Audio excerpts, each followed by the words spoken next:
Hi friends, ఎలా ఉన్నారు? I hope మీరు అందరు బాగున్నారు అనుకుంటాను. నేను కూడా అయితే చాలా బాగున్నాను. ఈరోజు నా బ్రేక్ఫాస్ట్ ఏంటో చూపిస్తాను. చూడండి, దోశ అనమాట. ఇది సజ్జలతో చేశాను. ఎప్పుడు బియ్యంతో కాకుండా అప్పుడప్పుడు కొన్ని సజ్జలు రాగులు అలా చేసుకుంటే కూడా హెల్త్కి చాలా మంచిది. అలాగే కొంచెం యాపిల్, ఇది మా పిల్లలకి పెట్టంగా మిగిలిపోయింది, అందుకని నేను పెట్టుకుంటున్నాను. ఈ దోశలోకి చట్నీ అన్నమాట, పల్లీ చట్నీ. ఇది కొంచెం వేసుకుంటున్నా. అలాగే ఇడ్లీ, 1 ఇడ్లీ కూడా పెట్టుకుంటున్నాను, ఎందుకంటే దోశలు ఆల్రెడీ ఎక్కువ పెట్టేసుకున్నాను కాబట్టి. అలాగే ఈరోజు కాఫీ కాకుండా కొంచెం జ్యూస్ చేసుకుందాం అనిపించింది, అందుకని క్యారెట్ జ్యూస్ చేసుకుంటున్నాను అనమాట.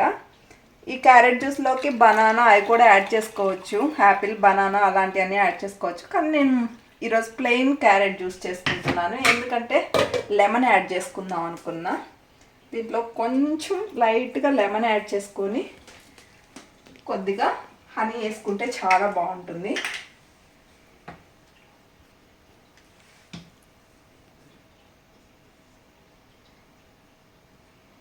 షుగర్ వేయలేదు కాబట్టి హనీ వేసుకుంటున్నాను అనమాట.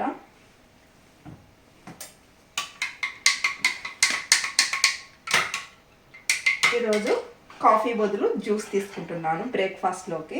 కాఫీ కూడా తాగుతాను, అది మళ్ళీ తాగుతాను అనమాట, 1 అవర్ తాగాలి. ఇప్పుడైతే నా బ్రేక్ఫాస్ట్ ఇదనమాట. ఈ వీడియో మీకు నచ్చినట్టయితే ప్లీజ్ లైక్ చేయండి, షేర్ చేయండి. అలాగే మీరు కూడా ఇలా హెల్తీగా తినడానికి ట్రై చేయండి. మీరు కూడా తింటున్నారు, కానీ తినని వాళ్ళు ఇలా హెల్తీగా తినడానికి ట్రై చేయండి. ఓకేనా?